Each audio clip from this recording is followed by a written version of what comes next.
Live from the mist-enshrouded mountaintop fortress that is X and Y Communications headquarters, you're listening to the world-famous Mountaintop Podcast. And now, here's your host, Scot McKay. All right, guys, welcome again to yet another episode of the world-famous Mountaintop Podcast. My name is Scot McKay, at Scot McKay on Twitter and Parler, Real Scot McKay on Instagram, Scot McKay on YouTube. The website is mountaintoppodcast.com, and go ahead and join the Facebook group, which is, as always, thriving and healthy and full of like-minded men such as yourself at the Mountaintop Summit on Facebook. With me today is a new friend of mine. She's very sweet, very nice, and very smart. And she comes from Cary, North Carolina. Her name is Kamini Wood, and she is the CEO of Live Joy Your Way and the author of Om, Life's Gentle Reminders. And today we're going to talk about a topic that really caught my eye when I first found out about it, which is outsourcing your self-worth. Is that something you're guilty of out there, gentlemen? Well, we're about to find out. Kamini, welcome to the show. Hi, Scott. Thanks so much for having me. You know, we were talking earlier, and I pronounced your name Kamini, and you said, well, it's Kamini. And there's something you and Kamala Harris have in common, is the struggle to get people to pronounce your name almost in the exact same way, right? Correct. Yes. Yes. However, it is also a nice way to start a conversation. It's a big icebreaker. Right. What a natural opener. Not many of us have that. Mine is, no, you misspelled my name. There's only one T in Scott. And someone says, well, you're spelling it wrong. I said, no, you're spelling it wrong. Go look at the map. It's Scotland with one T. But that's probably a less gentle reminder in accordance with the title of your book than, you probably give people about your name. But anyway, what can I say? I'm a guy. I'm a little rough around the edges like that. I try to be gentle about it, but there are moments when I'm not. It's fine. I think however we show up is the way we show up, right? Yes. And one of the ways that manifests itself, as we were chatting briefly about before we hit record on this particular podcast, was how you handle yourself when you're stuck in traffic. And you gave that as one of the gentle reminders in your book. And I'm like, well, I just pound the steering wheel and yell people to get out of the way and, maybe drop an expletive here. But, you have a kinder, gentler way of handling it, I'm sure. Well, the book itself is actually a compilation of different experiences that I've had in life that would normally be considered stressors or frustrations or just, it's supposed to be different ways that we can take the things that we're experiencing in life and just shift them ever so slightly to find ways to grow from them rather than only looking at the negative. And the reason for that is it's taking the concept of life happening through us and for us to heart, rather than staying in victimized mode of things are happening to us. Now, you're a mother of 5, so basically you've authored a book of miracles here. Yeah, I guess that's one way to look at it. But, it's so interesting that you bring that up because I actually that laugh was priceless, by the way. The fact that I am mother of 5 has taught me so many different things. And one of the things it has taught me is, life can be really frustrating and overwhelming. And if there is any way that we can find the nugget that we can hang on to and latch onto to look at it differently, we can make it through all the trials and tribulations of, toddlerhood all the way to the teen years. So, my son can hit his mom's hot buttons in such a way where she shockingly reenacts the coffee shop scene in Pulp Fiction when the lady jumps on the table and says, put your hands up or I'll shoot every last one of you mofos. It's amazing. I mean, she could have gotten the part. It's amazing. That's the only time I ever see her like that. I want to meet your wife because I've had my moments too. I think secretly, we all paint on this pretty face like, hey, y'all, we're down in Texas, like everybody's so sweet and friendly and Southern and whatnot. But, behind closed doors, we rip it. We just let it rip. Yeah. We're all human. Yes. All human. So that brings us to our central idea of this show, which is outsourcing one's self-worth. Now, you're in Cary, North Carolina, which I happen to know is basically the hub of Research Triangle Park, which is where a lot of techie people live and work. And so the term outsource is, in your vernacular rather strongly up there. Matter of fact, have you ever seen the movie Outsourced? Now that you bring that up, it may have been one of the many movies that my husband and I have seen, but they've all sort of blended together at this point. Well, you said you grew up Hindu, right? I did. Yeah, yes. Most of the movie takes place in India. And this guy is basically losing his job, and his last official act in working for this company is to travel to India to train the people who will be replacing him, and the hijinks ensue. It's actually a very cute love story movie too. But Outsourced is actually a really good movie. I just was wondering if you'd ever seen it before. It's funny you say that, because now I'm wondering if I'm confusing and conflating the movie with the series, because I know for sure that we watched a few of the episodes when it was a TV series. Yeah, for sure. It was a TV series also. Yeah, but very fun, very light. You know, when they have the Holy Festival, he gets covered in chalk and doesn't know what to do with himself. You know, hijinks, right? Mm-hmm. Yeah. Beautiful. But, okay, so you're talking about outsourcing one's self-worth. To me, self-worth has to do with what is the value I place on myself. And it's kind of closely tied to self-esteem, which is how much and or how highly I think of myself. And of course, worth and value are interrelated. How do you sort all of that out? Because I mean, there are other terms too, like self-confidence, self-reliance, self-this, self-that. How do you make sense of all of that, Kamini? So for me, self-worth is a mixture of how we see ourselves, the identities that we're taking on, our self-esteem and our self-confidence. And it's also the ability to have some self-compassion. So when I'm thinking and using the word self-worth, it's kind of looking at all of those together and really understanding that when we can define that for ourselves and we don't allow external sources to define it, that's when we actually can fully show up in our lives and be fully engaged. Another way to just look at this is, how often do we look for those external validations for who we are? It's about really finding ways to intrinsically validate how we're showing up and who we are. Self-compassion. That's the word you used, right? Mm-hmm. Yes. Compassion is a very rare human emotion where one actually discerns and enacts empathizing with someone else. So self-compassion on the surface sounds like a bit of an oxymoron. It would be an emotion you would typically have when you're putting yourself in someone else's position. But I love the term self-compassion, as ironic as it sounds on the surface, because what I'm guessing you're referring to, and I want you to elaborate on this, of course, tell me if I'm wrong also, certainly. But it seems like we almost have to step outside of our own experience and look at ourselves as a third person would and say, okay, look, you know, you're allowed to be human. You're being a little difficult on yourself. You're being a little too hard on yourself right now. And, you know, maybe you made a stupid post on Facebook where you made a misspelling. It isn't like the whole world saw that to begin with, let alone judged you for it. You know, you'll bounce back from this. No one cares about your stuff as much as you do. So give yourself a freaking break. You know, you don't have to be perfect all the time. Most people who don't walk on water and aren't, you know, the living Son of God himself make mistakes in this life. You know, so go easy. And the reason why that resonates with me is I know that a lot of guys listening to this show are super hyper intelligent guys, and they wrestle with themselves a lot because they're overanalyzing everything all the time. And that leads to, well, being really hard on oneself, doesn't it? Absolutely. It leads right into that, staying in that judgment mode. And self-compassion is really looking at how can we treat ourselves as we would our best friend, for instance. You know, it's very easy to, like you said, give empathy to others, but it's turning it around and treating ourselves with more self-kindness versus self-judgment. It's about understanding that we are these spiritual beings having a human experience. And so mistakes are going to happen. But instead of getting stuck in judgment mode, it's looking at it and saying, how can I learn and grow from this, and recognize that there is no such thing as perfection. It's about evolution and growing.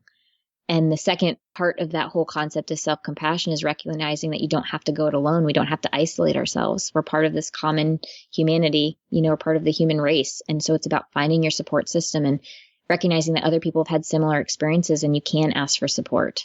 And finally, you know, if your audience is high achievers, I mean, the type A type personalities, for instance, a lot of times, you know, and I'm one too, we tend to constantly worry about the past or worry about the future. And it's really about being in the here and now and being present. Yeah, I think that's a good word. A couple of things come to mind as you were talking. The first thing is you're talking about getting a superstructure of people around you, or at least an infrastructure, right? Man, you have to choose those folks carefully. Absolutely. You know, someone who was one of the muckety mucks over at Facebook right before he quit the place did a speech where he said the trend here, and this is like 10 years ago. I mean, you know, it's become as pandemic as COVID-19 itself nowadays.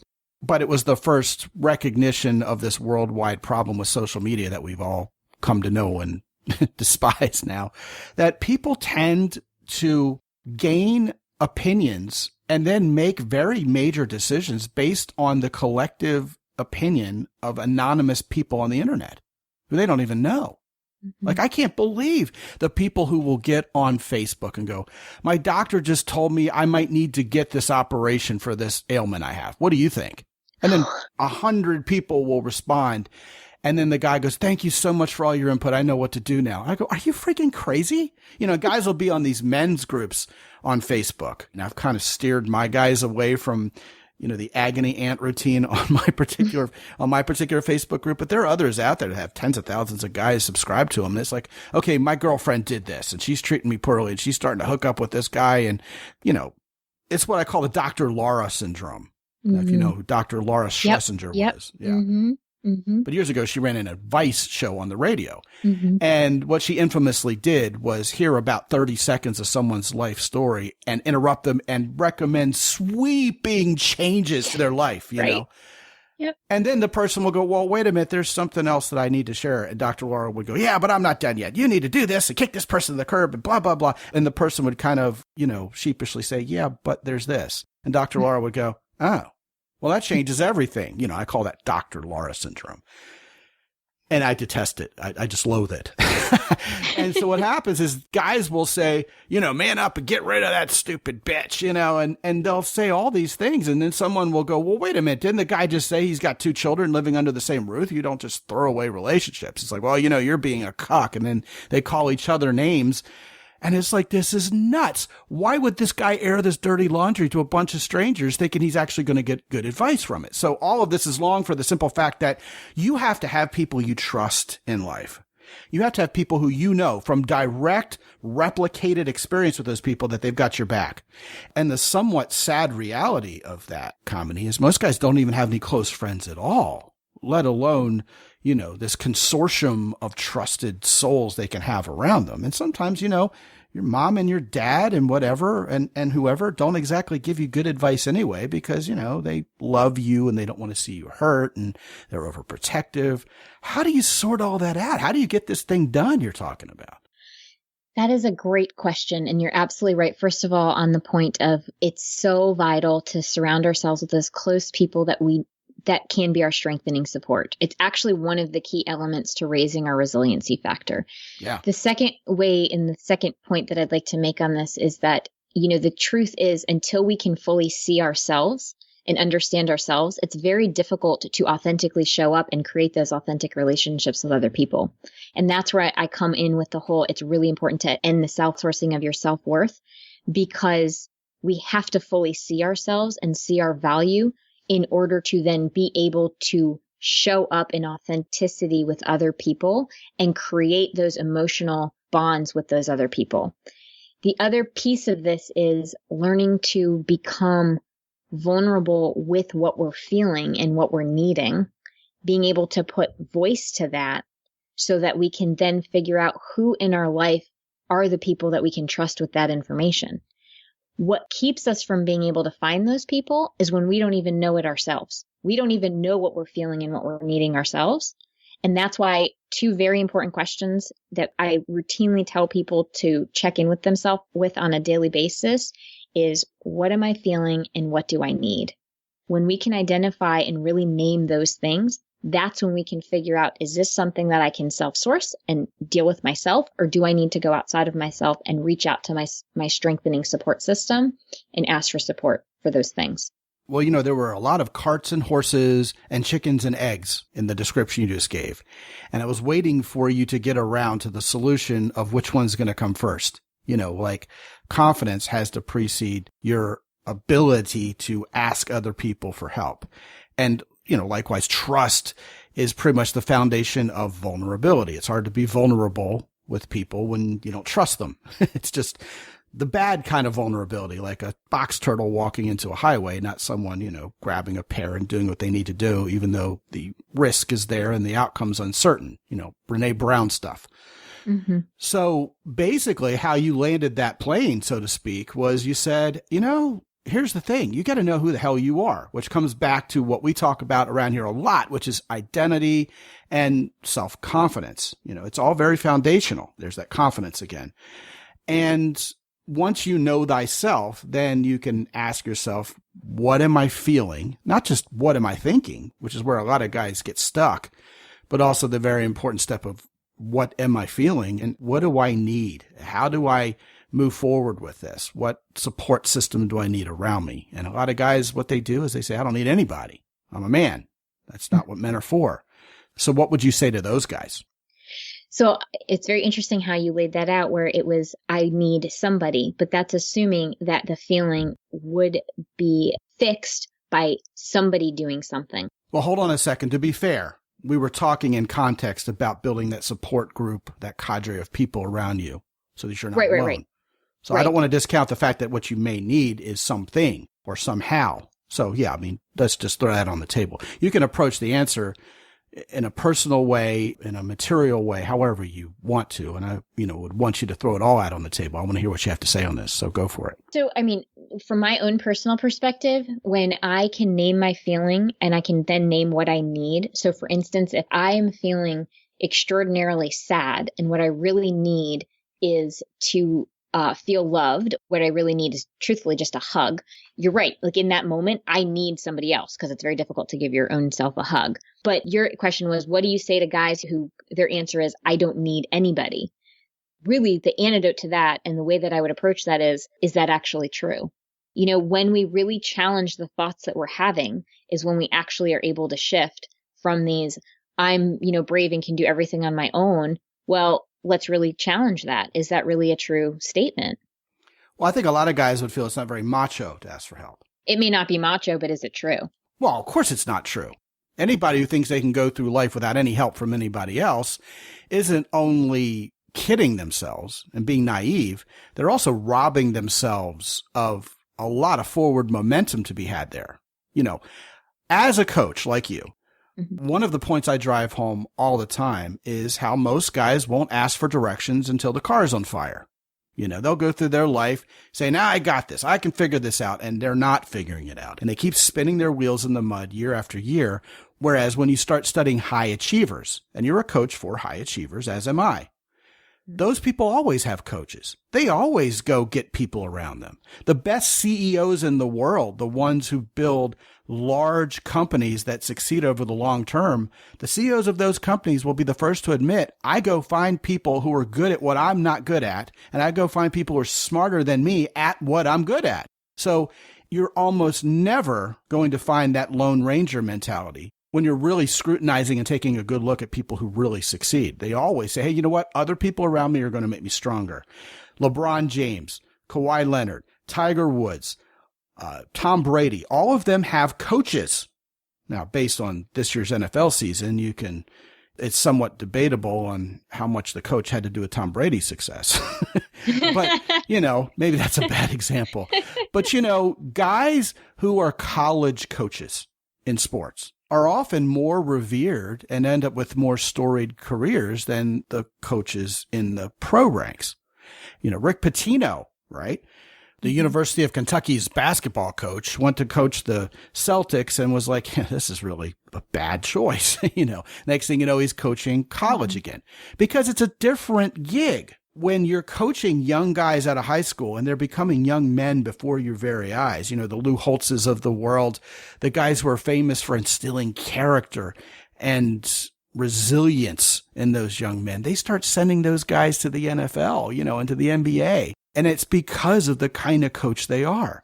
And every one of those players, when they finally hit the big time, to a man, gives credit to their coach. Maybe to their parents too, but certainly to their coach. And I think there's something to this idea that if you're a Lone Ranger and say, I don't need anybody, basically you're dooming yourself to failure. Absolutely. Right? Yeah. And it has nothing to do with how good you are. If your self-esteem, your self-worth, how you value yourself is based on the purest element of self-reliance, well, I think you got self-reliance wrong. Right? I'd love for you to comment on that. What's the difference between self-reliance and being just selfish and stubborn? I actually have a personal story that can sort of speak to this right now. So my oldest son is a junior in high school. He has aspirations of playing lacrosse in college, and COVID has thrown all of that recruiting into just a tailspin. Right. And, we've had to talk through that victimized mentality that he developed, where he thought that he was totally on his own. And really, truthfully, it's about looking to his support network and understanding that he's not going this alone. There are several other athletes that are facing this situation. And it's about reaching out to that support network that has been around him since he was, knee high, starting to play lacrosse. It's about those coaches who are there to walk that walk with him and to support as he's going through the trials and tribulations of trying to figure out how to get these Division I coaches to look at him when they've been put in yet another dead period until the spring of 2021. It's about reaching out to his, academic advisors and how to support from that perspective. It's about looking to his parents, looking to his friends, looking to his siblings. It's recognizing that we don't have to go down these paths alone. And that's what I was referring to with self-compassion. It is about being kind to yourself, but it's also about recognizing that you don't have to walk these walks alone. You don't have to isolate yourself, because when we do isolate ourselves, we end up staying stuck in victimhood. But when we can actually use the support that is available to us, and we can be true to what it is that we need, and then actually put words to that and ask for the support we need, we can move forward from that place. Yeah, well, for sure. I mean, anybody who is an interscholastic athlete right now really is in the same boat. I mean, COVID is really negatively affecting a lot of kids, not just in terms of their sports, but also academically. This is really rough on them. And that's underreported, by the way. And so, yeah, I certainly have compassion for that situation your son's in. I mean, if you're a top level lacrosse player, I mean, it's like you got to be rolling your eyes and going, oh, sure, this would be the year this happens. Especially as a junior. Someone may say, well, he's got his senior year. Now we're talking about a spring sport there. It's all going to be signed, sealed, and delivered by next spring. So yeah, this is crunch time for that kid. The good news is, though, certainly, like you said, they're all in it together and everybody knows what they're dealing with. And those Division I coaches know what they're dealing with. They're struggling with this too. It's just a matter of the cream rising to the top, and your son will have the right coaches and the right academic advisors and other people around him to make sure that he's seen and heard. And exactly. And it's about not putting on either the brave face of I don't need anybody or the victimized face of I'm just going to not do anything. It's about actually asking for the help and the support. Those guys who are coaches have teams around them at the Division I level, and lacrosse has become a pretty damn big thing nowadays, especially in your neck of the woods, right? Yep. And they take great pride in finding the right players. One of the most valued and treasured skills in the job description of head coach or even a scout for a Division I program is finding those diamonds in the rough, or finding the kids that were overlooked by other programs. And the good news and the bad news is they're all very good at it, which means, if your kid's good at a sport, they will find that kid. It's just a matter of time. Game film is one thing, but in the absence of that, they're going to have their ways of looking under every rock. And I have a feeling your son will be fine. If for no other reason, then they're all in it together. And this is just yet another challenge for those coaches to find the right kids, because, they're facing the same issue. I got to field a team, and it's got to be a good one. I got to deal with this also. Exactly. Well, anyway, back to the main story here. You also said something that was very striking to me, because it's something that we've covered in different ways on this show, but you put a new spin on it. And that's, a lot of times when we're struggling with our self-value and our self-worth, we start telling ourselves that, this isn't for me. I'm not good enough. This level of success that I'm hoping for or dreaming of is not going to be something I attain. It's something someone else attains. This goal I want to reach, I'm kidding myself. I'm not going to get there. I'm not smart enough. I'm not attractive enough. I'm not talented enough. Someone else is better than me, and they're going to get it. And one of the exercises I go through a lot with guys in my coaching program is I remind them that the miracle of our life is that we are self-oriented. With 7.5 billion people on Earth, we're alive, sentient, conscious beings who see light through our own eyes. I mean, we are quite literally trapped within our bodies. Now, you can make a spiritual case for that not being entirely so, but, regardless, self is a thing, right? Mm-hmm. So we are very well acquainted with all of our sins, all of our weaknesses, all of our mistakes, everything we're embarrassed about that we hope nobody ever finds out. And meanwhile, especially in our culture where we can camouflage a lot of our outward weaknesses or whatever with money, with clothing and trappings, brought about by relative wealth, we look at other people around us and go, well, they have it all together. Of course they're better than me. But you're not seeing light through their eyes. You're seeing light through your own. So if you could get inside everybody else's head, you would be amazed at, the dust and dirt and brokenness that's in everybody else's psyche. And yet we as guys have that idea that, hey, you know what? I'm a man. I need to get this done. I need to power through it and do it or not at all. And a lot of times that becomes not at all. A great example is when guys find a woman they're attracted to and they'd like to meet her, potentially like to ask her out. They're thinking, oh, you know what? Some other guy is going to get her. I'm not good enough. I'm not handsome enough. I'm not tall enough. I'm not rich enough. And she is so gorgeous and so beautiful and so perfect in every way. She's just going to reject me. And in reality, most of those guys who get into the habit of feeling that way do so by repeatedly rejecting themselves before they even give these poor women a chance to have their own opinion on the matter. You know what I mean? That all lies with the whole concept that I speak about, which is in order for you to be visible to other people, you have to be visible to yourself first. So if the story you're telling yourself is I'm not good enough, then that's exactly how other people will perceive you. They will start mirroring that back to you. And that's why it's so important to heal that relationship with yourself and look at how you actually see yourself and truly see yourself. And it's about shifting from that false identity of I'm not good enough into this place of really valuing what you bring to the table, what you bring to a potential relationship, so that you can actually show up from this whole and complete place. And that wonderful woman that you're looking at and saying, maybe I would like to date her, she actually can see the real you versus this inauthentic, I'm not good enough version. And it's amazing for the vast majority of us pretty normal guys. It usually goes pretty well. Sometimes we mess up. Sometimes we do something weird or creepy that we didn't mean to do. And she goes, ick, and walks away. But you got to, forgive yourself for those mistakes. And there's always another chance. You know what I mean? Absolutely. And, yep. None of us are perfect. Sometimes you get a second chance. Sometimes you don't. I want to focus on the term outsourcing because I'm not sure we've really driven home how that factors into this equation yet. So what are people doing when they're doing this presumably negative thing of outsourcing their self-worth? So what it really encompasses is looking for those external validations of that whole concept of, am I good enough?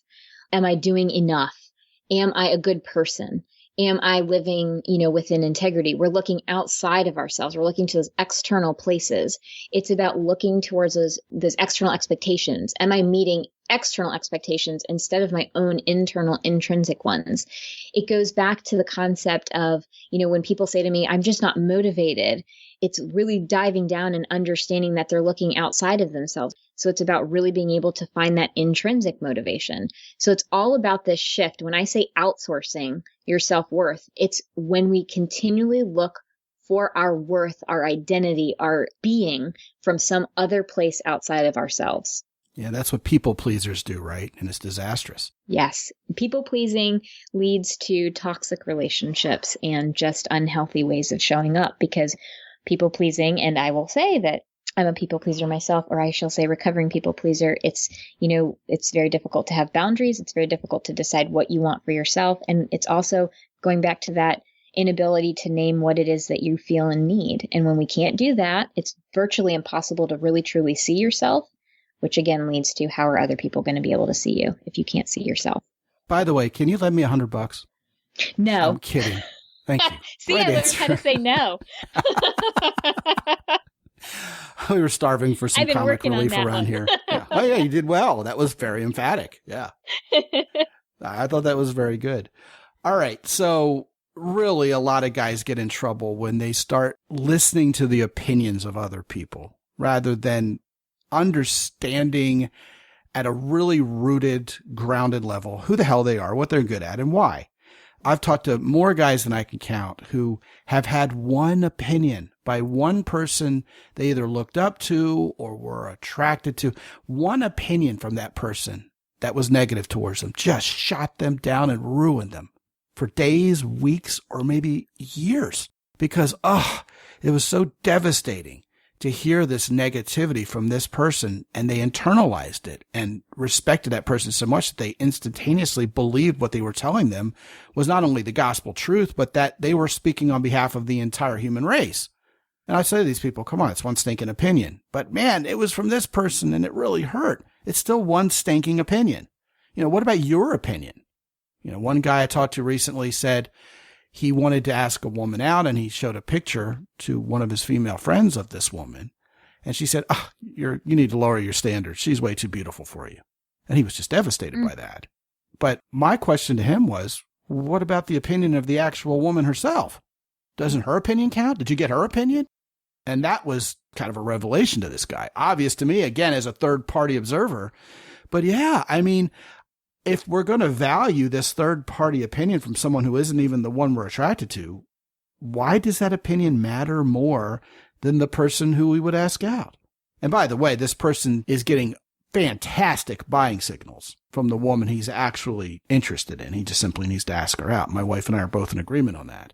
But isn't that a strange dynamic, how people would value someone's opinion who maybe even has an ulterior motive versus even someone's opinion who's a major player who has a stake in this matter, let alone their own opinion? It's kind of a meta level thing, I know, but fascinating, isn't it? I think it's a very real dark corner of human psychology. Yes, it's the consistent need for that external validation. Yeah, right. I've seen people who know the person they're asking for help from has ulterior motives, and the ulterior motives come shining through, and they still take the advice or still follow that direction. And it's like, what are you doing? You know what's going on here. Is it just a matter of force of habit? Is it self-sabotage? What would cause a person to do that? I think many times it's because there's a false identity at play where, it's that false belief system of I'm not good enough, or I don't know the right answer. Those false identities that play in the subconscious. And so when somebody, even though we're consciously aware that they have an ulterior motive, we don't trust ourselves. We've lost that safety and security and trust in ourselves to know what's best for ourselves, because that false identity of I'm not good enough or I'm wrong or I'm bad is playing in the background. Or perhaps it's sort of a twisted quest to have their potential failure that they say they fear validated. And then they can offload that failure onto someone else who gave them the bad advice. That's very true. The other way to look at it is if they can self-sabotage, they can control the fallout. And then they don't get blindsided by the fallout. That kind of ties into fear of success, doesn't it? It does. I say I want this, but once I actually succeed, then, oh my God, all these complications are going to happen and I don't know if I can handle it. And I think I'm just going to pretend I wanted this and really fail and take a deep breath. Thank God it's over. You know what I mean? Yeah. I mean, what a tangled web we weave, right? It really is sick, but all of us humans are so complicated. We're such complicated vessels. We are complicated vessels, but I'd like to say we're beautifully complicated. Oh, of course. Yeah, absolutely. Absolutely. You got a big job. There's a big world out there to go and sharpen up, isn't there, Kamini? I love it. I love what I do. Oh, you seem really passionate about it. I am, absolutely. I don't view what I do as work. I truly enjoy what I do day in and day out. It's so interesting. It sounds cliche, but there really is so much magnificence in the human spirit. And if we can just start allowing people to see that for themselves and realize they don't need to be a carbon copy of the person next to them, that's where the colorfulness of this world comes out. Yeah, I'm with you 100% on that. For the last 15 years since we started X and Y Communications, I feel like I'm retired. I'm doing what I love. I haven't worked a day in 15 years. So yeah, it sounds like you're living joy your way indeed. And that's the name of your whole gig. Live joy your way. Her name is Kamini Wood, and she's the author of Om, Life's Gentle Reminders. And even though you're a guy and you may want things a little rough around the edges, you may need a gentle reminder that you need a gentle reminder here and there. So what I'm going to do is send you to a link where you can get Kamini Wood's book, and that's www.mountaintoppodcast.com/Wood. Let's just do Wood, W-O-O-D, where you can get a copy of her book on Amazon. And I'll tell you what, guys, I'm also going to put that book at the top of the queue on my Amazon influencer page, which you can reach by heading to mountaintoppodcast.com/Amazon. Kamini Wood, thank you so much for a terrific conversation. You know, we talk about self and we talk about authenticity and we talk about character and identity and self-reliance a lot on this show. And you've put a fantastic new spin on it. And this has been a very interesting conversation. Thank you so much. Scott, thank you so much. And guys, I'll tell you what. If you want to get some more joy your way, go to mountaintoppodcast.com. I got lots of goodies there, more of them than I ever really talk about. They're downloadable programs. You can get on my newsletter list. And of course, you can talk to me for free for 25 minutes when you get on my schedule using the red button in the upper right-hand corner. The guys at Hero Soap now have body wash. Go to mountaintoppodcast.com/Hero Soap. Use Mountain 10 to get 10% off. Man, it'll have you smelling terrific. Women will love how you smell. You'll love how you smell. And when you head to mountaintoppodcast.com/origin, ORIGIN, you'll find the most comfortable jeans you've ever worn in your entire life. And not only that, but you can work in them. You can go out on the town in them. And according to Jocko Willink himself, you can even spar. You could get in a fight with these things and still have some mobility. Pretty cool. I mean, they're men's jeans and they got men's boots there too. And don't overlook Origin Labs, where you can get some of the most powerfully effective supplements I've personally ever used. I mean, these are the things that fuel Jocko Willink himself. Go check out the whole line at www.mountaintoppodcast.com/origin. And you can also use the Mountain 10 coupon code for 10% off of there as well. And until I talk to you guys again real soon, this is Scott McKay from X&Y Communications in San Antonio, Texas. Be good out there.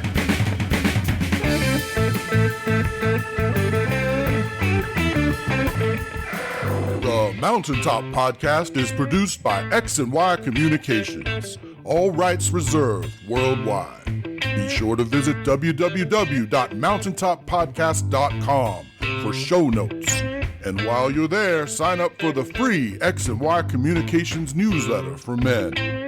This is Ed Roy Odom speaking for the Mountaintop Podcast.